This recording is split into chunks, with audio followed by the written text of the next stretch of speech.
Hello dear students, स्वागत है आप सभी का विश्वास कैरियर इंस्टीट्यूट के ऑनलाइन प्लेटफॉर्म पर। तो आज की क्लास में हम डिस्कस करने वाले हैं magnetic vector potential and vector Poisson equation, चुंबकीय सदिश विभव एवं सदिश पॉइसन समीकरण। देखो, इलेक्ट्रोस्टैटिक्स स्थिर वैद्युतिकी के अंदर हम जानते हैं पोटेंशियल के बारे में हमने पढ़ा भी है। किसके बारे में हम जानते हैं? इलेक्ट्रिक फील्ड के अंदर या इलेक्ट्रिक पोटेंशियल के बारे में जानते हैं। इलेक्ट्रिक पोटेंशियल या विद्युत विभव किसके इक्वल हुआ करता था, किससे रिप्रेजेंट करते थे? इलेक्ट्रिक पोटेंशियल को किससे रिप्रेजेंट किया जाता है?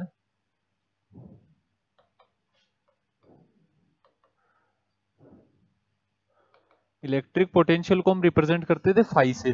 ये क्या था, हुआ करता था हमारे पास विद्युत विभव। तो यहाँ इलेक्ट्रिक फील्ड और इलेक्ट्रिक पोटेंशियल के बीच में रिलेशन क्या आता था?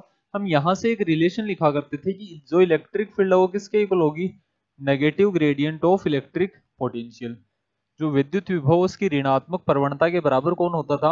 विद्युत क्षेत्र या इलेक्ट्रिक फील्ड। इलेक्ट्रिक फील्ड का ये रिलेशन हुआ करता था। डेल के बारे में आप सब लोग जानते हो, ये क्या होता है? डेल ऑपरेटर होता है। वैल्यू कितनी होती है इसकी? डेल को ही हम क्या लिखते हैं? Del by del R into R cap. ये इसी को और क्या लिखा जा सकता है? Del by del X I cap plus del by del Y J cap plus del by del Z K cap. जब हमने पढ़ा था तो तभी आपको बताया था ये क्वांटिटी हमारे काफी ज्यादा काम में आने वाली है। हमेशा याद रखना डेल ऑपरेटर क्या होता है, उसकी वैल्यू क्या होती है। तो डेल ऑपरेटर को क्या लिखते हैं? Del by del X I cap, del by del Y J cap और del by del Z K cap. Del का मतलब क्या होता है? पार्शियली डिफरेंशिएट करना, आंशिक अवकलन करना है। अब हमें इसके बारे में पढ़ना है, मैग्नेटिक वेक्टर पोटेंशियल के बारे में।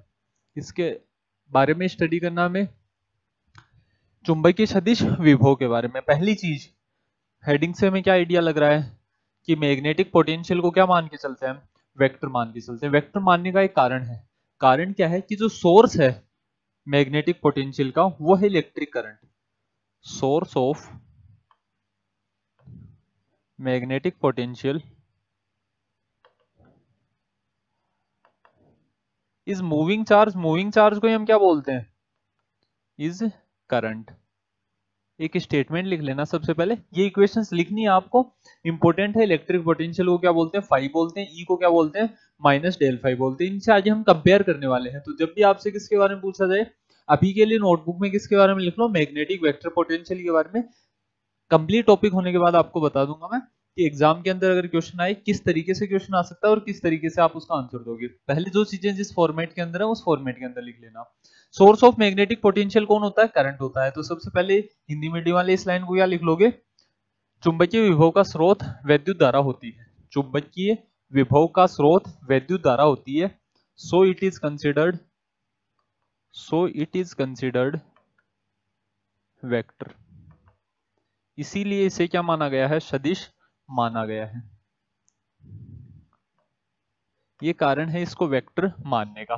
दूसरी चीज, पहली चीज तो हमने क्या मान लिया कि जो पोटेंशियल है, जो वेक्टर पोटेंशियल है, उसको हम क्या मानकर चलेंगे? वेक्टर मानकर चलेंगे, सदिश मानकर चलेंगे। अब तीन ऑपरेशन जानते हैं हम, कौन कौन से? तीन बातें आप सब लोग जानते हो। एक तो ग्रेडियंट निकाला जा सकता है, एक डाइवर्जेंस निकाला जा सकता है, एक कर्ल निकाला जा सकता है। जैसे वहां किसको रिलेट करते थे हम? फाई को किससे जोड़ दिया करते थे? वैद्युत क्षेत्र से। फाई और ई में क्या रिलेशन हुआ करता था? हम बोल देते थे कि वैद्युत क्षेत्र विभव की किसके बराबर है? ऋणात्मक प्रवणता के, नेगेटिव ग्रेडियंट के इक्वल है। यहाँ क्या रिलेशन निकाला जाए? क्या ग्रेडियंट का रिलेशन दे सकते हैं क्या? नहीं दे सकते। क्या बी वेक्टर को मैं लिख सकता हूँ क्या ग्रेडियंट की फॉर्म में? नहीं लिख सकते। क्यों नहीं लिख सकते? क्योंकि वहां पर जो पोटेंशियल था, विभव था, वो कैसा था? स्केलर अदिश। यहाँ पोटेंशियल वो कैसा है? वेक्टर। वेक्टर का ग्रेडियंट नहीं निकाला जा सकता, तो हम ग्रेडियंट नहीं निकाल सकते। ये कॉमन सेंस की बात है, दिमाग के अंदर रखनी है सारी बातें। कभी भूल जाओ तो ये चीजें यहाँ से आप बता सकते हो। देखो, इलेक्ट्रिक फील्ड के लिए तो ओनली एक ही रिलेशन आ सकता था क्या? क्योंकि इलेक्ट्रिक पोटेंशियल विद्युत विभव खुद क्या होता है? अदिश होता है, स्केलर होता है। स्केलर के लिए न तो मैं डाइवर्जेंस निकाल सकता, नहीं क्या निकाल सकता हूँ? कर्ल निकाल सकता हूँ। तो एक ही ऑप्शन बचता था वहां, तो क्या? ग्रेडियंट निकालना, प्रवणता निकालना। यहाँ वेक्टर है, वेक्टर का ग्रेडियंट नहीं निकल सकता। पहली चीज कैंसिल आउट हो गया है। दूसरी डाइवर्जेंस, क्या डाइवर्जेंस निकाल सकते हैं? डाइवर्जेंस की फॉर्म में मैग्नेटिक फील्ड को लिखा जा सकता है क्या? नहीं लिखा जा सकता। क्यों?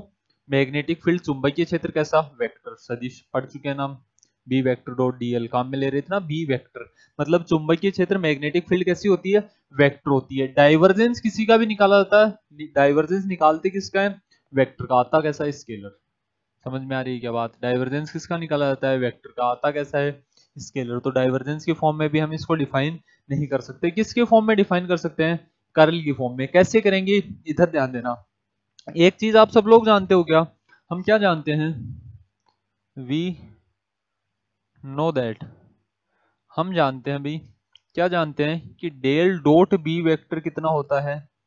0 होता है। यही वैल्यू होती है क्या? इसको हम क्या बोल देते हैं? Equation number first. इसे हमने क्या बोल दिया? समीकरण नंबर 1 बोल दिया। डेल डॉट बी किसके इक्वल होता है? 0 के इक्वल होता है। अच्छी बात है अभी। दूसरी चीज, ग्रेडियंट, डाइवर्जेंस, कर्ल, इनकी प्रॉपर्टीज जानते हैं क्या? हम इनके गुणधर्म जानते हैं। क्या प्रॉपर्टी जानते हैं हम? कि किसी भी कर्ल का, किसी वेक्टर का क्या निकाला जाए? कर्ल। और फिर उसका डाइवर्जेंस निकाले, वो हमेशा कितना आता है? 0 आता है। Divergence of curl of A vector is 0। सदिश के कर्ल का डाइवर्जेंस, इसको पूरा लिख लेना अभी।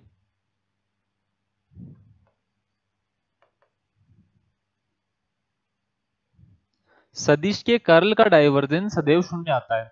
सदिश के कर्ल का डाइवर्जेंस सदैव शून्य आता है। Divergence of curl of A vector always कितना होता है? 0 होता है। हमने कोई एक वेक्टर मान लिया ए वेक्टर, उसके लिए कर्ल कैसे निकालेंगे? डेल क्रॉस ए। कर्ल किसका निकालते हैं? वेक्टर का। खुद भी कैसा आता है? वेक्टर। इसका क्या निकालना है? डाइवर्जेंस। डाइवर्जेंस का मतलब क्या निकाल दूं मैं?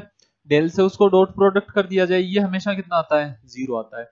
इसे मैंने क्या बोल दिया? Equation number second. अभी तक हमने कुछ बात की क्या कि ए वेक्टर क्या है क्या नहीं है? कुछ नहीं बताया हमने। तो यहां से मैं इन दोनों इक्वेशंस को कंपेयर करके क्या लिख सकता हूं? By equation first and second. समीकरण 1 और 2 से क्या लिखा जा सकता है? कंपेयर करो। क्या हमारे पास यही वैल्यू नहीं आ गई क्या? बी वेक्टर को मैं क्या लिख सकता हूं? Del cross A vector. यही आ गया क्या हमारे पास? यहां इस ए वेक्टर को ही क्या बोलते हैं? Vector potential. इसे ही क्या बोला जाता है? सदिश विभव बोलते हैं। इस ए वेक्टर को क्या बोलेंगे अब से आगे? सदिश विभव वेक्टर पोटेंशियल। याद रह जाएगी क्या?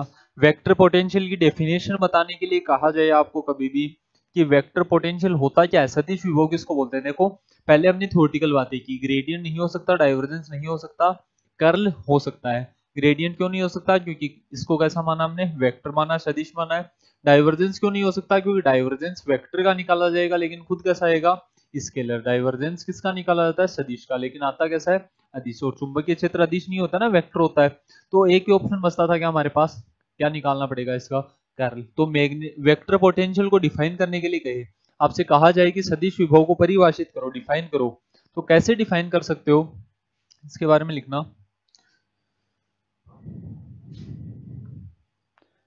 Curl of vector potential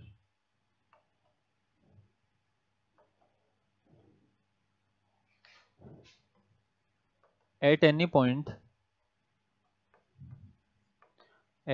point gives the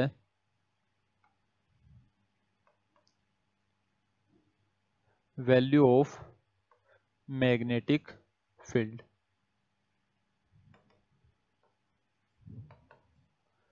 Hindi medium में क्या लिख लोगे? Curl of vector potential at any point gives the value of magnetic field. ये किसके बारे में बोल सकते हो आप? वेक्टर पोटेंशियल सदिश विभव। सदिश विभव को डिफाइन करने के लिए कहा जाए तो इसको मैथमेटिकल डेफिनेशन बना सकते हो ना। इसकी गणितीय परिभाषा क्या बनाई जा सकती है? लिखना, किसी बिंदु पर सदिश विभव का कर्ल, किसी बिंदु पर सदिश विभव का कर्ल विद्युत क्षेत्र का मान प्रदान करता है। विद्युत क्षेत्र का मान प्रदान करता है। अपने तरीके से लैंग्वेज बना के लिख लिया करो रे। अब धीरे धीरे लैंग्वेज को खुद से फॉर्म करना सीख जाओ। लैंग्वेज के अंदर कुछ नहीं होता है। आपको क्या कंसेप्ट याद होना चाहिए? मैथमेटिकल कंसेप्ट, या जो भी उसके अंदर कंसेप्ट काम में आ रहा है कि मैन, इसकी जड़ क्या है, मैन है कहां से, आया कहां से, वो आपको पता होना चाहिए। फिर हर क्वांटिटी को आप समझा पाओगे। थ्योरी अगर याद करने बैठ जाओगे, बहुत थ्योरी है, कितनी याद करोगे भी? फिजिक्स आपने 12th तक जो पढ़ी है उसका लेवल अलग था। अब धीरे धीरे फिजिक्स का लेवल क्या होता जाएगा? बढ़ता जाएगा। सेम वे में केमिस्ट्री का लेवल बढ़ेगा, मैथमेटिक्स का लेवल बढ़ेगा। केमिस्ट्री में एक अच्छी चीज ये है, वही 3 पेपर चलने हैं आपके, ऑर्गेनिक, इनऑर्गेनिक और फिजिकल। फिजिक्स के अंदर, मैथमेटिक्स के अंदर नई ब्रांचेस ऐड होंगी, नई चीजें ऐड होंगी धीरे धीरे। केमिस्ट्री में भी होंगी लेकिन कंपैरेटिवली ज्यादा होती हैं बाकी सब्जेक्टों में। धीरे आगे जाके एमएससी जब भी करोगे तो वहां इतनी थ्योरी थोड़ी याद रख पाओगे आप। अरे मैथमेटिक्स में हो तो मैथमेटिक्स में मैन फोकस किसको करना है आपको, कंसेप्ट के ऊपर फोकस करना है कि इसका कंसेप्ट क्या था। अगर कंसेप्ट आप पकड़ गए, थ्योरी बनाना चाहे हिंदी में हो चाहे इंग्लिश के अंदर हो, एक चीज याद रखना, जो भी हिंदी मीडियम के स्टूडेंट्स हैं इंग्लिश को धीरे धीरे अडेप्ट करना स्टार्ट कर दो। हिंदी मीडियम के स्टूडेंट्स नोट्स हिंदी में लिखो, मना नहीं करता मैं, लेकिन इंग्लिश के अंदर उन चीजों को लिखना जरूर स्टार्ट कर देना। आगे जाके जब भी आप हायर एजुकेशन या अच्छी किताबें, अच्छे ऑथर्स की बुक्स जब भी पढ़ोगे, वो लगभग बुक्स आपको इंग्लिश के अंदर मिलेंगी, ठीक है ना। तो धीरे धीरे इंग्लिश समझना लिखना स्टार्ट कर दो, समझ में आने लग जाती है आपको धीरे धीरे। तो ये सारी चीजें साथ साथ नोट करते हुए चला करो। इंग्लिश के अंदर भी अगर आप इंग्लिश के अंदर कंफर्टेबल हो गए हो, कोई दिक्कत नहीं है, आप एग्जाम के अंदर हिंदी इंग्लिश जिस लैंग्वेज में चाहो उस लैंग्वेज में लिख कर आ सकते हो। तो शेखावट यूनिवर्सिटी या किसी और यूनिवर्सिटी, आरयू का, एमजीएसयू का, किसी का भी जो पेपर होता है उसके अंदर आप बाइलिंगुअल लिख कर आ जाओगे, कोई दिक्कत वाली बात है नहीं रहेगी, ठीक है ना। तो ये सारी चीजें नोट करो और दोनों लैंग्वेज के अंदर चीजों को समझना स्टार्ट कर दो। नोट कर लो इसको, फिर नेक्स्ट चलते हैं।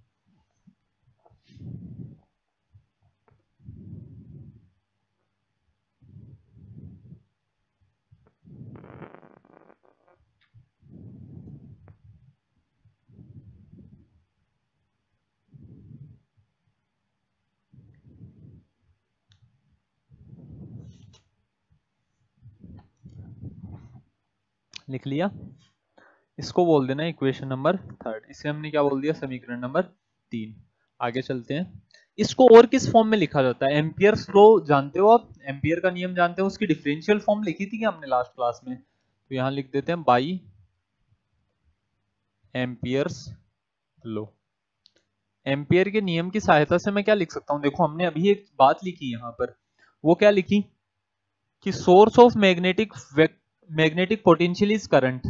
सोर्स कौन है मैग्नेटिक वेक्टर पोटेंशियल का, करंट। आपको ऐसा नहीं लगा क्या सर ये ऐसे कैसे लिख सकते हो आप, अभी प्रूफ करते हैं इस बात को। तो इसको करंट की फॉर्म में हम लिखने की कोशिश करते हैं। एम्पियर्स लॉ क्या कहता है कि डेल क्रॉस बी किसके इक्वल आएगा, म्यू नॉट जे वेक्टर। जे क्या होती है यहाँ पर, करंट डेंसिटी। जे को क्या बोलते हैं हम, यहाँ जे वेक्टर क्या है, करंट डेंसिटी है, धारा घनत्व है, करंट डेंसिटी, या इसी को क्या बोलते हैं, और धारा घनत्व है। यही वैल्यू हमारे पास।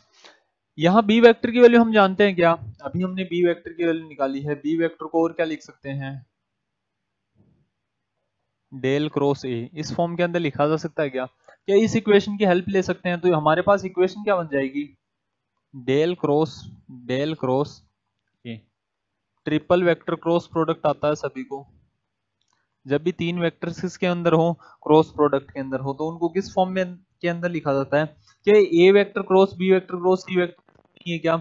जब भी इसको सिंप्लीफाई करना होगा क्या करो, ए डॉट सी कर दो, उसके बाद क्या कर दो, ए डॉट बी, उसको सब्ट्रैक्ट कर दिया जाए।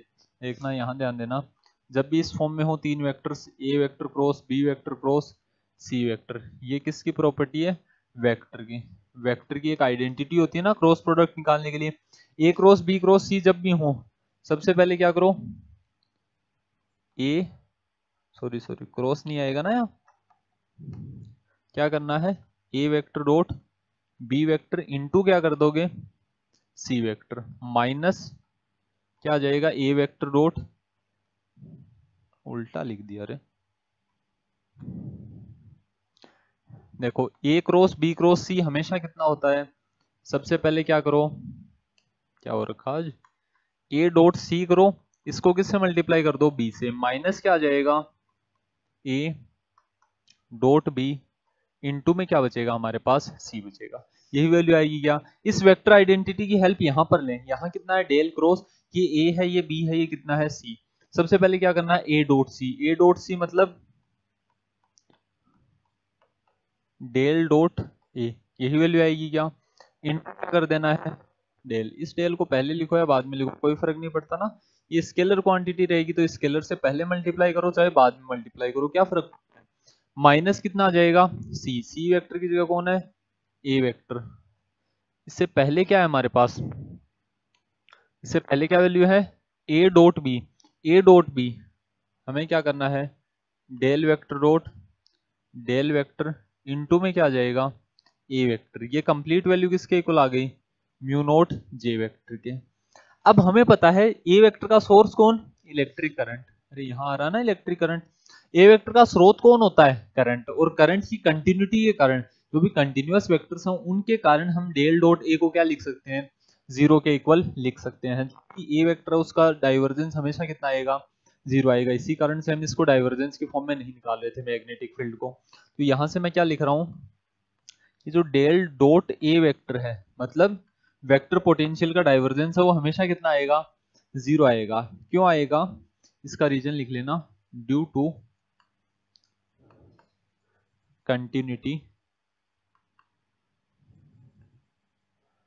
ऑफ करंट, धारा की सततता के कारण।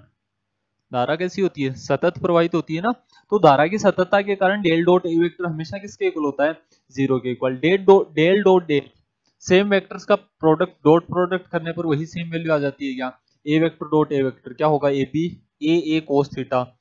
कोस थीटा कितना बनेगा सेम वेक्टर्स है तो दोनों के बीच में एंगल कितना बना होगा 0 डिग्री। तो यहाँ पे डेल डॉट डेल कितना आ जाएगा डेल स्क्वायर आ जाएगा ना, दोनों के बीच में कोई एंगल बनेगा ही नहीं। याद करो पॉइजन इक्वेशन, इसी को क्या लिख सकता हूं मैं del square A vector is equal to mu naught J vector. यहां से और क्या लिखा जा सकता है del square A is equal to minus mu naught J vector. इसे ही क्या बोला जाता है वेक्टर पॉइजन इक्वेशन। क्या बोलते हैं इसे वेक्टर पॉइजन समीकरण बोला जाता है। याद रह जाएगी क्या बात। इसको हिंदी में भी क्या लिखना है सदिश पॉइजन समीकरण बोलते हैं इसको। इसे क्या बोलेंगे वेक्टर पॉइजन इक्वेशन। समझ गए क्या। स्केलर पॉइजन इक्वेशन जानते हो del square phi is equal to minus rho upon epsilon naught. याद है ना सारी चीजें, देखो पीछे की चीजें रिवाइज करते रहो। लाप्लास एंड पॉइजन इक्वेशन निकाली थी हमने, लाप्लास समीकरण और पॉइजन समीकरण दोनों इंपॉर्टेंट थे बताया था आपको, उन दोनों को याद भी रखना था। फर्स्ट यूनिट के अंदर पढ़ा था ना हमने, काफी लेंदी यूनिट थी। यहां से हमने सारी वैल्यूज को डिराइव कर दिया। इसको कुछ इक्वेशन नंबर बोल देना, इसे हमने बोल दिया समीकरण नंबर 4। यही क्या होता है magnetic vector vector Poisson equation. देखो एग्जाम के अंदर क्वेश्चन क्या आएगा find the vector Poisson equation या derive the vector Poisson equation. तो वेक्टर पॉइजन इक्वेशन डिराइव कर लोगे आप, कहां से स्टार्ट करना है। अब बात करते हैं एग्जाम के अंदर किस तरीके का क्वेश्चन आ सकता है, किस तरीके से लिखना है। जब भी किसके बारे में पूछा जाए मैग्नेटिक वेक्टर पोटेंशियल के बारे में, तो इतनी बातें लिख लोगे इसके बारे में कि क्या होता है कर्ल ऑफ ए वेक्टर। इसके बारे में थोड़ी सी लैंग्वेज को सजा कर और लिख सकते हो ना, it is defined as the curl of vector potential at, या it can be defined in the form that curl of vector potential at any point gives the value of magnetic field. इसे इस प्रकार से परिभाषित किया जा सकता है कि किसी भी बिंदु के ऊपर सदिश विभव का कर्ल सदैव चुंबकीय क्षेत्र का मान देता है। तो ये इसकी क्या बना दोगे डेफिनेशन बना दोगे, डेफिनेशन सबसे लास्ट में बनानी है, सारी चीजें लिख दोगे। वेक्टर पोटेंशियल से डायरेक्टली क्वेश्चन कम आते हैं।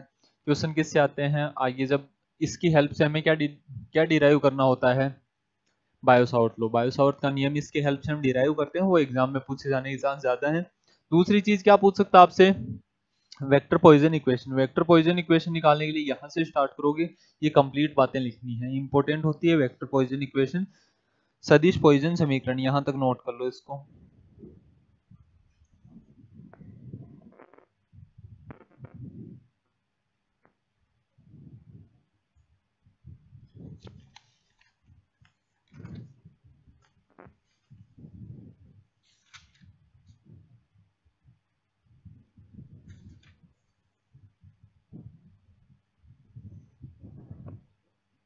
अब हमने अभी तक ए वेक्टर की वैल्यू नहीं निकाली है ना, नेक्स्ट अब हमें क्या करना है ए वेक्टर की वैल्यू निकालनी है। हमें किसका मान निकालना है वेक्टर पोटेंशियल का।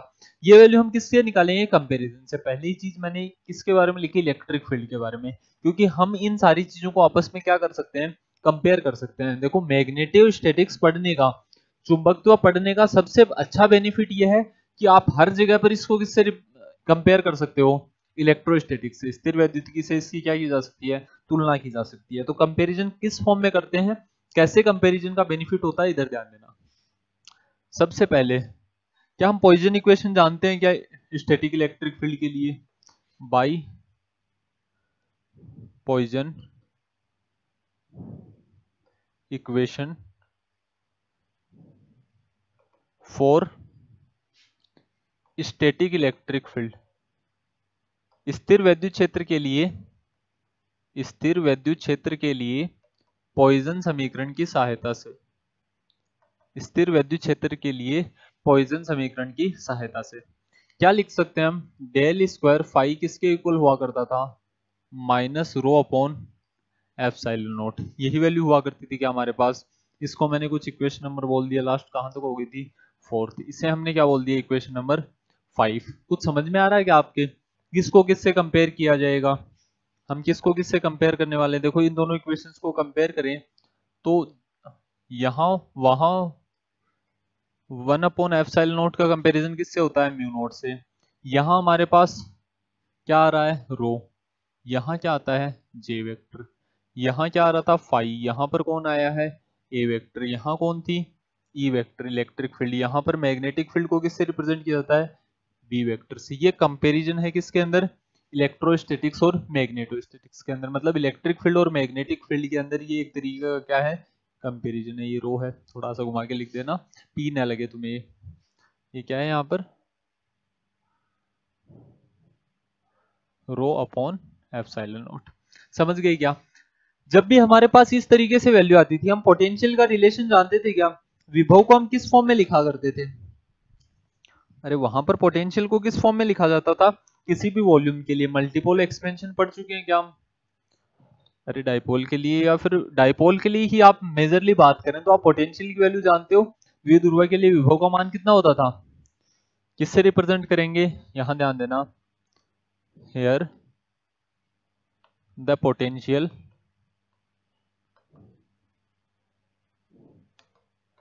phi can be represented as,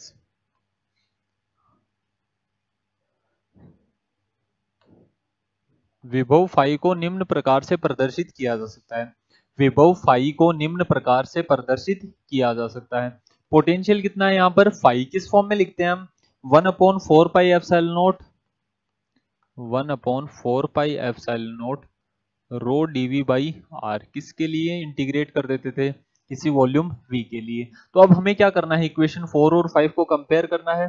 और किसकी वैल्यू लिख सकते हैं हम? ए वेक्टर की, बाई कंपेयरिंग इक्वेशन 4 एंड 5। समीकरण 4 व 5 की तुलना करने पर, समीकरण 4 व 5 की तुलना करने पर, ये सारा हमने कंपैरिजन ही लिखा है क्या? फाई की जगह कौन आ जाएगा? A vector. तो ए वेक्टर को किस फॉर्म में लिखा जा सकता है? Mu naught upon 4 pi. 1/एप्सिलॉन नॉट की जगह क्या आ जाएगा? Mu naught. Volume integration volume ही रहेगी, वॉल्यूम थोड़ी बदल जाएगी, नहीं बदलेगी। रो की जगह कितना आ जाएगा? J vector. फाई की जगह ए वेक्टर आया, 1/एप्सिलॉन नॉट की जगह म्यू नॉट आया, रो की जगह कितना आ गया? जे वेक्टर। डीवी डीवी ही रहेगा, आर आर ही रहेगा। ये किसकी वैल्यू आ चुकी है हमारे पास? मैग्नेटिक वेक्टर पोटेंशियल सदिश चुंबकीय विभव को इस फॉर्म में भी लिखा जा सकता है। याद रह जाएगी ये इतनी बात, इसको नोट कर लो। यही क्या है? Another form of magnetic vector potential. छाप लो इसको। जे वेक्टर के बारे में याद रखना, यहाँ जे वेक्टर, यहाँ भी जे वेक्टर क्या है? वही करंट डेंसिटी है, पहले भी लिख चुके हैं ना हम। जे वेक्टर क्या है यहाँ पर? करंट डेंसिटी, धारा घनत्व। करंट डेंसिटी का मतलब समझते हो? करंट अपॉन एरिया, धारा बटा क्षेत्रफल ही किसको व्यक्त करता है? धारा घनत्व। वो करंट डेंसिटी का मतलब याद रख लेना, धारा घनत्व का मतलब क्या होता है? धारा बटा क्षेत्रफल, करंट अपॉन एरिया। छाप लो इस चीज को, वो कहीं साइड में लिख लेना, एग्जाम में मत लिख कर आना। अभी आपके जो भी नोट्स बना रहे हो उनके अंदर लिख लो, याद रखने के लिए। छापो इनको।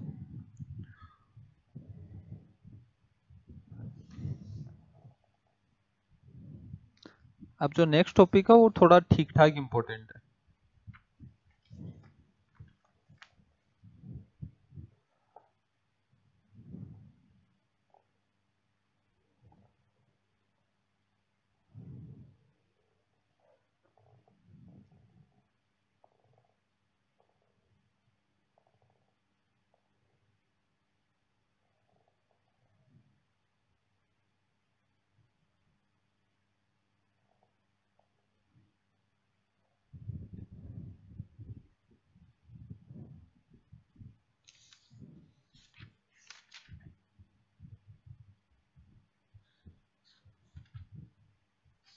लिख लिया, नेक्स्ट हेडिंग लगा लेना,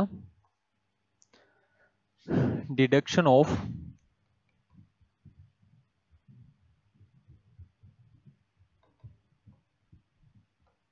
Biot-Savart law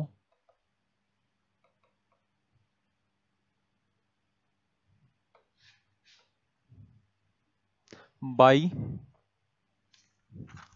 magnetic vector potential, Biot-Savart law by magnetic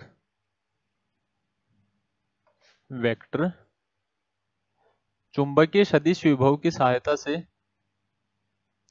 चुंबकीय सदिश विभव की सहायता से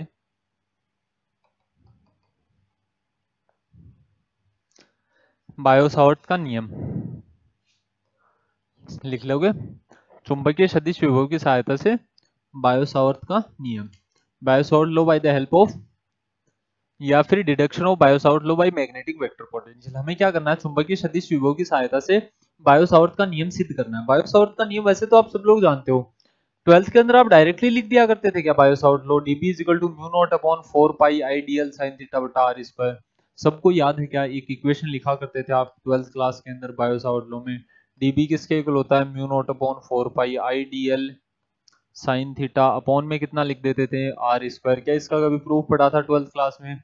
कैसे सिद्ध करेंगे, नहीं पढ़ते थे, आपको डायरेक्टली क्या लिखवाया जाता था, आपको लिखवा देते थे dB किसके डायरेक्टली प्रोपोर्शनल होता है, i के, dB किसके डायरेक्टली प्रोपोर्शनल होगा, dl के, dB किसके directly proportional, sin theta, dB किसके inversely proportional, 1 upon r square. क्या गलत करते थे क्या लिखवा कर? अरे गलत नहीं करते थे, वहां इतनी चीजें थोड़ी जानते थे आप कि क्या मैग्नेटिक वेक्टर पोटेंशियल होता है, क्या और होता है, इसीलिए ये सारी चीजें आपको लिखवानी पड़ती थी। तो अब हमें इसी को डिराइव करना है, इसकी वैल्यू को अब हमें क्या करना है, डिराइव करना है। कैसे करेंगे, समझना बात को। हम किसके बारे में जानते हैं, मैग्नेटिक वेक्टर पोटेंशियल के बारे में। सबसे पहले तो हम क्या अज्यूम कर लेते हैं, एक करंट कैरिंग वायर है, क्या है, एक धारावाही तार। कितना करंट फ्लो कर रहा है इसके अंदर से, आई करंट फ्लो कर रहा है। यहाँ पर हमने क्या मान लिया, एक लाइन एलिमेंट डीएल मान लिया। यहाँ पर एक पॉइंट सिचुएटेड है, इस पॉइंट को क्या बोल देते हैं, पी पॉइंट बोल देते हैं। ये जो डिस्टेंस है इस पॉइंट की, उसको कितना बोल दिया हमने, आर। यहाँ जो ये एंगल बन रहा है, इस एंगल को कितना बोल दिया हमने, थीटा। तो सबसे पहले इसके अंदर अजम्पशन क्या क्या माननी है, वो सारी चीजें लिख लेना। सबसे पहले लिखना, we have assumed a observation point P, we have assumed a observation point P at a distance r, from a line element dl, from a current carrying wire,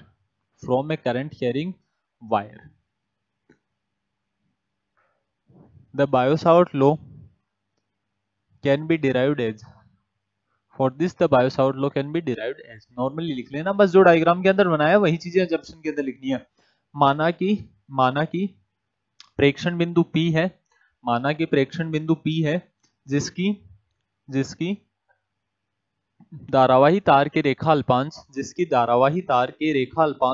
dl से, जिसकी धारावाही रेखा अल्पांश dl से दूरी स्मॉल r है। इस distance को हमने कितना माना है, स्मॉल r माना है। हम किसके बारे में जानते हैं, हम मैग्नेटिक वेक्टर पोटेंशियल के बारे में जानते हैं ना, अभी हमने लिखा था, वी नो दैट। किसकी वैल्यू जानते हैं हम, magnetic vector potential. A vector किसके इक्वल होता है, देखो ये लिखिए ना अभी वैल्यू, ए वेक्टर किसके equal, mu naught upon 4 pi. तो इसको क्या लिख सकते हैं, A vector is equal to mu naught upon 4 pi J vector into d v, volume के लिए इंटीग्रेट करते हैं, जे वेक्टर इंटू में क्या आता है, डीवी, अपॉन में कितना आ जाता है, आर। यही वैल्यू आई थी क्या हमारे पास, ए वेक्टर किसके equal, mu naught upon 4 pi J vector into DV by R. ये वैल्यू हमने अभी डिराइव की थी। इसके अंदर हमें क्या करना है, डी ए वेक्टर की अगर मैं वैल्यू लिखना चाहूं, क्या इसको डिफरेंशियल फॉर्म में भी लिख सकते हैं, क्या इंटीग्रेशन हट जाएगा, मतलब ये इंटीग्रेशन तो होगा ही नहीं ना। अब यहां से कितना आ जाएगा, J vector into DV by R, यही वैल्यू आ जाएगी ये हमारे पास। अब इधर ध्यान देना, डीवी का मतलब क्या होता है, वॉल्यूम एलिमेंट, आयतन अल्पांश। क्या इसको मैं ए डी एल लिख सकता हूं क्या, यहाँ ए हमने क्या मान लिया, cross sectional area, cross sectional area. इसे ही क्या बोलते हैं, हिंदी मीडियम वाले लिख लेना, परिच्छेद क्षेत्रफल या अनुप्रस्थ काट क्षेत्रफल। क्रॉस सेक्शनल एरिया का मतलब समझते हो आप, ये कोई वायर है, करंट कैरिंग वायर, इसका जो ये वाला एरिया है, ये एरिया, इसको ही क्या बोलते हैं, क्रॉस सेक्शनल एरिया। जैसे यहाँ एक वायर है हमारे पास, इसकी लेंथ कितनी है हमें नहीं पता, इसकी लेंथ मान लेते हैं L है, तो इसका क्रॉस सेक्शनल एरिया अनुप्रस्थ काट क्षेत्रफल, मतलब इस एरिया की बात कर रहे हैं, समझ गए ना। इस वाले एरिया को हम किससे रिप्रेजेंट कर रहे हैं, ए से रिप्रेजेंट कर रहे हैं। तो ये हमारे पास क्रॉस सेक्शनल एरिया जो है वो कितना है, ए है। वॉल्यूम निकाल सकते हैं ना, डीवी किसके इक्वल आ जाएगा, एडीएल के टोटल वॉल्यूम किसके इक्वल आएगी, ए इंटू एल। अरे ये सिलेंडर है, बेलनाकार है, और बेलन की आयतन कितनी होती है, वॉल्यूम कितनी होती है, पाई आर स्क्वायर एच, तो एरिया कितना है इसका, पाई आर स्क्वायर। तो ए इंटू एल भी किसको रिप्रेजेंट करेगा, वॉल्यूम को ही रिप्रेजेंट करेगा ना। अब डीवी की बात कर रहे हैं तो इसका एरिया थोड़ी चेंज हो रहा है, चाहे लेंथ इतनी लो चाहे इतनी लो, ये अनुप्रस्थ काट क्षेत्रफल, क्रॉस सेक्शनल एरिया तो इतना ही रहेगा ना इसका। तो इस डीवी को क्या लिखा जा सकता है, A D L. J vector को और क्या लिख सकते हैं, धारा घनत्व है ना, तो जे को क्या लिखा जा सकता है, आई बाई ए की फॉर्म में लिख सकता हूं ना मैं। ये क्या है हमारे पास, करंट डेंसिटी। बार बार इसीलिए बता रहा हूं, भूल मत जाना इस बात को कि जे वेक्टर क्या होता है। क्या है ये, धारा घनत्व। ये हमारे पास किसकी वैल्यू है, करंट डेंसिटी की वैल्यू है। जो भी मैं हिंदी के अंदर लैंग्वेज लिखवा रहा हूँ साथ साथ लिखते जाया करो भी। तो यहां से डी ए को और क्या लिखा जा सकता है, डी ए वेक्टर की वैल्यू क्या आ गई हमारे पास, म्यू नॉट अपॉन 4 पाई। जे की जगह कितना लिखूंगा मैं, आई बाई ए, तो क्या ये केवल इतना ही नहीं बन जाएगा क्या, I D L by R. यही वैल्यू आ गई क्या हमारे पास, किसकी वैल्यू आई है, डी ए वेक्टर की। इसको मैं क्या बोल देता हूँ, इक्वेशन नंबर फर्स्ट। इसे मैंने क्या बोल दिया, समीकरण। चलो फर्स्ट इसको बोल देते हैं, इसको हम क्या बोल देंगे, समीकरण नंबर 2। ये क्या बन चुकी है हमारे पास, इक्वेशन नंबर सेकंड। कोई कंफ्यूजन है क्या इसके अंदर, हमने किसकी वैल्यू निकाली है, डी ए की। अभी तक मैग्नेटिक फील्ड या बायोसावर्ट लॉ अभी हमारे पास नहीं आया है। डी ए वेक्टर किसके इक्वल आ गया, mu naught upon 4 pi I D L by R. यही वैल्यू आ गई क्या हमारे पास। नेक्स्ट चलते हैं, अब हमें क्या निकालनी है, मैग्नेटिक फील्ड, चुंबकीय क्षेत्र का मान निकालना है ना। तो एक चीज और हम जानते हैं, बी वेक्टर किसके इक्वल होता है, डेल क्रॉस ए वेक्टर के। ये तो कब की बात है, जब हमें क्या पता हो, वेक्टर पोटेंशियल पता हो। हमें क्या पता है, ओनली डी ए वेक्टर। तो यहां से डी बी वेक्टर को क्या लिखा जा सकता है, del dot D A vector. इस फॉर्म के अंदर भी लिख सकता हूं ना मैं वैल्यूज को। हमारे पास क्या आ जाएगा, DB is equal to del cross D A. D A की वैल्यू अभी हमने निकाली है, कौन सी इक्वेशन में, इक्वेशन नंबर सेकंड में। तो यहां क्या लिख देंगे, by the help of equation second. समीकरण 2 की सहायता से हम क्या लिख सकते हैं, ये इक्वेशन सेकंड ही है अभी। इक्वेशन सेकंड से हमारे पास डीबी वेक्टर की वैल्यू आ जाएगी क्या, यही तो हमें निकालनी थी। कितनी आएगी, del cross mu naught upon 4 pi I D L by R. यही वैल्यू थी क्या, mu naught upon 4 pi I D L vector by R. अब हमें क्या करना है, म्यू नॉट अपॉन 4 पाई और आई तो बाहर आ जाएंगे क्या, इनका तो डिफरेंशिएशन नहीं होगा, ये कांस्टेंट है। कौन कौन बाहर आ गया, mu naught upon 4 pi into I भी बाहर आ गया, अंदर कितना बचेगा, del cross D L vector by R. याद रखना हमारे पास एक क्या होती है, प्रॉपर्टी होती है किसकी, एक वेक्टर प्रॉपर्टी होती है, बाई हेल्प ऑफ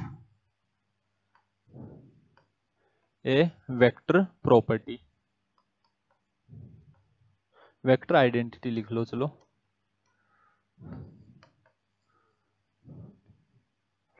हमारे पास क्या है, एक वेक्टर आइडेंटिटी है। सदिश के लिए हमारे पास क्या होती है, वेक्टर आइडेंटिटी होती है। वो क्या कहती है कि जब भी इस फॉर्म के अंदर हो, किस फॉर्म के अंदर, delta 1 by R cross DL vector. इसका मतलब क्या है, इसका मतलब तो क्या था, सबसे पहले किसकी वैल्यू निकालो, डीएल बाई आर वेक्टर, फिर उसका क्या निकालो, कर्ल निकालो। डेल क्रॉस करना है, डेल्टा के साथ क्रॉस प्रोडक्ट करना होता है जब भी। इसका मतलब क्या निकालते हैं, वहां पर हम कर्ल का मान निकालते हैं। तो ये क्या कहता है, पहले डीएल बाई आर कैलकुलेट करो, फिर उसका क्या निकालो, कर्ल। ये क्या कह रहा है, पहले 1 बाई आर का क्या निकाल लिया हमने, डाइवर्जेंस। यहां हमने क्या निकाली, डाइवर्जेंस, फिर उसका क्या कर दो, डीएल के साथ क्रॉस प्रोडक्ट कर दो। इसका एसेंस सेम आएगा किसके साथ, इसको इस फॉर्म के अंदर लिखा जाएगा, किस फॉर्म में, del cross DL by R, sorry R को जैसे लिख रहे हो वैसे लिखते रहो, जिस फॉर्म के अंदर लिखना चाहो दोनों ही चीजें सही है, minus del dot minus 1/r del cross DL. ये दोनों बातें क्या होती हैं, सेम होती है। इसी को किस फॉर्म में लिखा जा सकता है, -1/r डेल क्रॉस डीएल। ये हमारे पास क्या होती है, एक वेक्टर प्रॉपर्टी होती है। सबसे पहले तो इसको मैं बोल देता हूं इक्वेशन नंबर 3, इसे हमने क्या बोल दिया, समीकरण नंबर 3। इधर ध्यान देना, ये वेक्टर प्रॉपर्टी हमें क्या कहती है कि डेल्टा, इसका मतलब समझना, इसका एसेंस समझना। ये सारी चीजें सेम नहीं है, देखने में ऐसा लगता है सेम ही तो है, तो यही तो हर जगह लिखा हुआ है del cross DL by R, नहीं सेम नहीं है। ये क्या कह रही है हमारे पास, 1/r का पहले क्या करो, डाइवर्जेंस निकालो, फिर उसका डीएल के साथ क्या कर दो, क्रॉस प्रोडक्ट। ये इक्विवेलेंट है, किसके इक्विवेलेंट है, डीएल बाई आर की वैल्यू निकालो और डेल्टा के साथ क्या कर दो, इसका क्रॉस प्रोडक्ट, माइनस 1/r से बाहर मल्टीप्लाई कर दो और यहाँ डीएल का क्या निकालो, क्रॉस प्रोडक्ट निकालो। डीएल क्या था, लाइन एलिमेंट था क्या, डीएल क्या है, लाइन एलिमेंट। कोऑर्डिनेट्स किसके चेंज हो सकते हैं टाइम के साथ, टाइम के साथ किसके निर्देशांक बदल सकते हैं, पी बदल सकता है ना, पी कहीं भी हो सकता है, ये थीटा भी बदल सकता है, ये आर भी बदल सकता है। आर और थीटा तो वेरी कर रहे हैं, क्या डीएल थोड़ी बदल जाएगा, अरे क्या इसकी लेंथ कांस्टेंट नहीं है क्या, वायर की लेंथ टाइम के साथ चेंज हो रही है क्या, या फिर मैं कहूं इस वायर की लंबाई कोऑर्डिनेट्स के ऊपर थोड़ी डिपेंड करती है। मैं जो कहना चाह रहा हूं वो बात समझ रहे हो क्या, वायर तो फिक्स कर दिया ना हमने, इसके अंदर से कितना करंट फ्लो कर रहा है, आई करंट फ्लो कर रहा है, तो आई को हम किसकी तरह ट्रीट करते हुए चलते हैं, यहाँ कांस्टेंट की तरह, करंट चेंज नहीं हो रहा टाइम के साथ। डीएल, क्या ये लाइन एलिमेंट के कोऑर्डिनेट थोड़ी बदल रहे हैं कि पहले डीएल यहाँ था फिर डीएल यहाँ आ गया फिर डीएल यहाँ चला गया, ऐसा नहीं हो रहा है ना। डीएल किसके ऊपर डिपेंड नहीं कर रहा, पोजीशन के ऊपर, स्थिति पर निर्भर नहीं कर रहा। चेंज कौन हो सकता है, पी पॉइंट, ऑब्जर्वेशन पॉइंट है, प्रेक्षण बिंदु यहाँ भी हो सकता है यहाँ भी हो सकता है, जो पी पॉइंट है वो तो कहीं भी हो सकता है ना। तो पी पॉइंट के कोऑर्डिनेट्स तो चेंज हो सकते हैं, लेकिन कौन चेंज नहीं हो सकता, डीएल चेंज नहीं हो सकता। तो क्या डेल क्रॉस डीएल हमेशा 0 आएगा क्या, अरे ये वैल्यू की क्या आएगी, हमेशा 0 आएगी। डेल का मतलब क्या होता है, अरे डेल ऑपरेटर, डेल संकारक के बारे में जानते हो ना आप, क्या लिखते हैं, del by del X, del by del Y, del by del Z. X Y और जेड के रेस्पेक्ट में इसको क्या करना है, पार्शियली डिफरेंशिएट, आंशिक अवकलन करना, हमेशा कितना आएगा, 0 आएगा। ये क्यों लिखा मैंने, it doesn't depend on X comma Y and Z, ये एक्स वाई व जेड पर निर्भर नहीं करता है, इसीलिए इस बात को हम इस फॉर्म में लिख पा रहे हैं। जो बात समझाई वो समझ में आ गई क्या, अभी डेल क्रॉस डीएल 0 क्यों आया, ये बात समझ गई क्या, ये कंप्लीट टर्म हमारे पास 0 हो गई क्या। अब मुझे क्या करना है, ओनली इसकी जगह मैं क्या लिख सकता हूं, ये टर्म थी इसकी जगह ये लिखा जा सकता है क्या, डीबी किसके इक्वल आ जाएगा, DB is equal to mu naught I upon 4 pi del cross DL by R. Del cross DL by R की जगह मैं क्या लिख सकता हूं, डेल इंटू 1/r क्रॉस क्या आ जाएगा, डीएल, उसके बाद में क्या कर दो, डीएल के साथ क्रॉस प्रोडक्ट कर दो।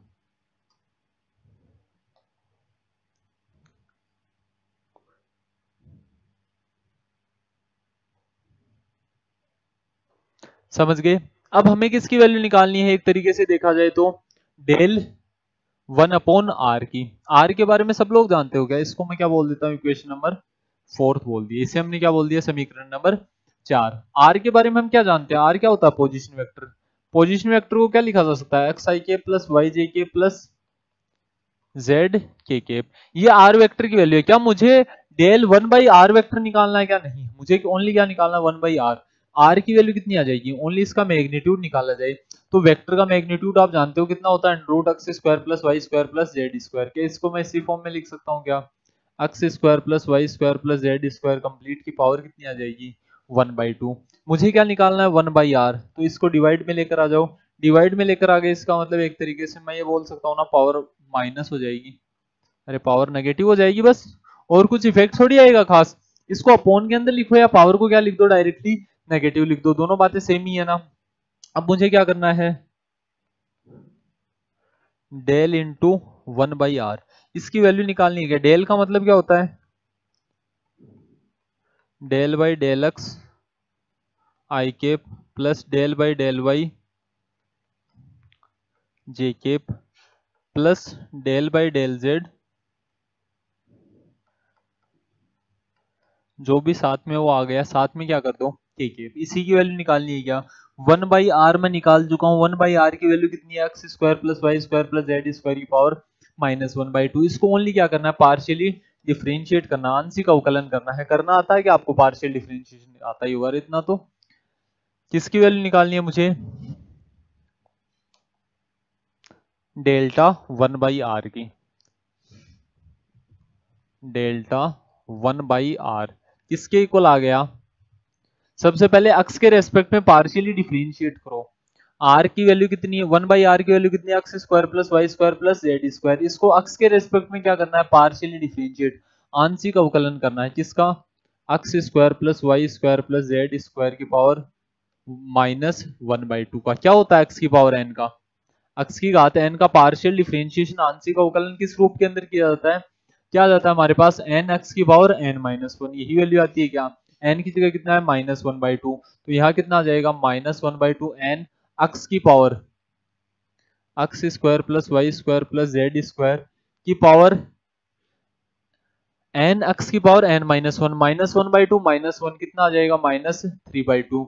चैन रूल लगाते हैं, फिर इसका डिफरेंशिएशन करेंगे, x square plus Y square plus Z square, x के रेस्पेक्ट में कर रहे हैं तो ओनली कितना आ जाएगा 2x, वाई और जेड का डिफरेंशिएशन कितना हो जाएगा 0 हो जाएगा, माइनस कितना आ जाएगा 1/2 x square plus Y square plus Z square की पावर -3/2, वाई के रेस्पेक्ट में करेंगे तो यहाँ कितना आ जाएगा 2y, minus 1/2 x square plus Y square plus Z square, complete की पावर कितनी आ गई -3/2, यहाँ ओनली कितना आ जाएगा 2z। इसी फॉर्मेट के अंदर वैल्यूज आ रही होंगी क्या, क्या 2 से 2 हर जगह कैंसिल आउट हो जाएगा क्या, 2 से 2 क्या हो गया कैंसिल आउट। क्या किया, कुछ नहीं किया, नॉर्मली हमने एक बार x के रेस्पेक्ट में पार्शियल डिफरेंशिएट किया, एक बार y के रेस्पेक्ट में, एक बार z के रेस्पेक्ट में। दिख नहीं रहा क्या आपको,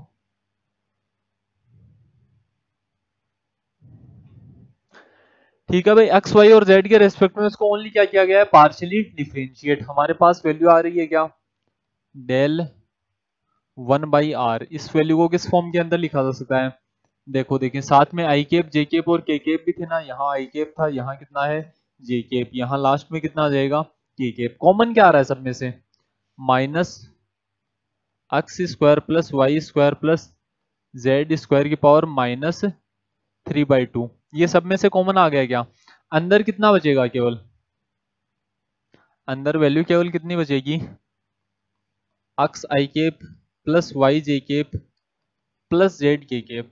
इसको क्या लिख सकते हैं हम, दोनों की वैल्यू जानते हैं ना, यहाँ देखो आर वेक्टर को क्या लिख सकते हैं, X I cap plus Y J cap plus Z K cap, R को क्या लिख सकते हैं, X square plus Y square plus Z square की पावर 1/2, इसका क्यूब कर देंगे तो आर क्यूब कितना आएगा, पावर 3/2 आ जाएगी। ये किसकी वैल्यू है, आर वेक्टर की वैल्यू, मतलब इसको मैं क्या लिख सकता हूँ, delta 1/r is equal to minus power 3/2 को क्या लिखा जा सकता है, आर की पावर -3 लिख सकता हूँ ना। आर क्या है यहाँ पर, मैग्नीट्यूड ऑफ आर वेक्टर, इसको क्या लिखा जा सकता है, आर वेक्टर। तो यहाँ से डेल्टा 1/r की वैल्यू को और किस फॉर्म के अंदर लिखा जाएगा, -r vector upon r cube, इस फॉर्म के अंदर लिख सकते हैं ना। r की पावर -3 का मतलब क्या है, 1/r क्यूब लिख दो। इसको मैं क्या बोल देता हूँ, इक्वेशन नंबर 5, इसे हमने क्या बोल दिया, समीकरण नंबर 5। बायो सावर्ट लॉ निकालना है, इसका मतलब मुझे किसकी वैल्यू निकालनी है, डीबी वेक्टर की। क्या करेंगे, बाई इक्वेशन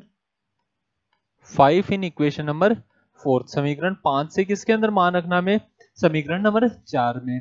किसकी वैल्यू आ जाएगी हमारे पास, डीबी की, कितनी आती थी, mu naught upon 4 pi I, ये वैल्यू ऐसी कैसी रहेगी क्या, डेल्टा 1/r क्रॉस डीएल, तो डेल्टा 1/r की जगह कितना आ गया, -r vector by are cube, cross में कितना आ जाएगा डीएल वेक्टर। यही तो किया हमने, केवल क्या किया हमने, इस इक्वेशन के अंदर, इक्वेशन नंबर 4 समीकरण नंबर 4 ये है हमारे पास, इसके अंदर डेल्टा 1/r की वैल्यू निकाल के ओनली हमने पुट किया। आर पोजीशन वेक्टर जानते हो, ओनली सिंपल कैलकुलेशन है अभी, और कुछ नहीं है इसके अंदर। यहां से हमारे पास किसकी वैल्यू आ गई, डीबी की। एक प्रॉपर्टी आप जानते होगे, कौन सी प्रॉपर्टी, मैं कहूँ A vector cross B vector को क्या ऐसा लिखा जा सकता है, minus B vector cross A vector, इस फॉर्म में लिख सकते हैं ना इसको। ए क्रॉस बी या माइनस बी क्रॉस ए, दोनों बातें सेम है। तो यहाँ ये आर क्रॉस डीएल है, इसको मैं अगर मैं डीएल क्रॉस आर लिखूंगा तो एक माइनस साइन आ जाएगा ना, यहाँ माइनस माइनस मिलके क्या हो जाएंगे, प्लस हो जाएंगे। तो इसी इक्वेशन को किस फॉर्मेट के अंदर लिखा जा सकता है, इधर ध्यान देना, डीबी को किस फॉर्म के अंदर लिखेंगे, म्यू नोट अपॉन 4 पाई, यहां से कितना आ जाएगा, I D l cross r upon में कितना आ जाएगा, आर क्यूब। यही वैल्यू आ गई क्या हमारे पास। यही किसकी, कौन है, बायो सावर्ट लॉ। इसी को क्या बोलते हैं, बायो सावर्ट का नियम बोलते हैं। ऐसा लग रहा है कि सर ये फॉर्म तो हमारी देखी हुई नहीं है, देखी हुई है तुम्हारी।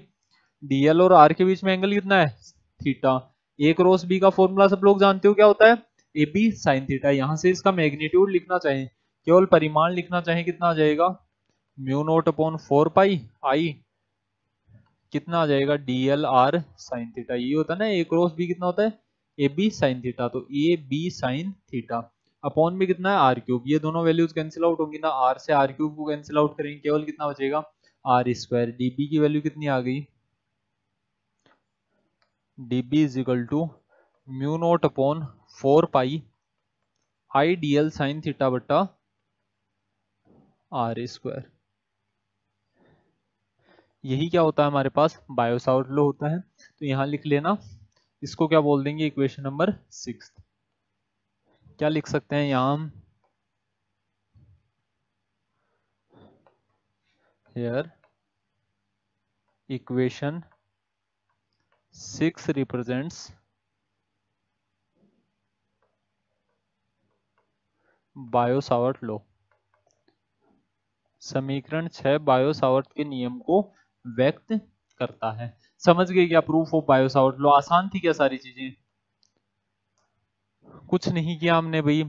बायो सावर्ट लॉ का डिडक्शन इंपॉर्टेंट होता है। सबसे पहले हमने वेक्टर पोटेंशियल के बारे में बताया, फिर किसको बारे में बताया, पॉइजन इक्वेशन, पॉइजन समीकरण के बारे में बताया, फिर कंपेयर करके हमने किसकी वैल्यू निकाल ली, वेक्टर पोटेंशियल। फिर कुछ नहीं किया, नॉर्मल वैल्यूज पुट करते गए। डीवी किसके इक्वल आ गया, एडीएल। जे वेक्टर किसके इक्वल होता है, आई बाई ए, धारा घनत्व होता है, करंट डेंसिटी।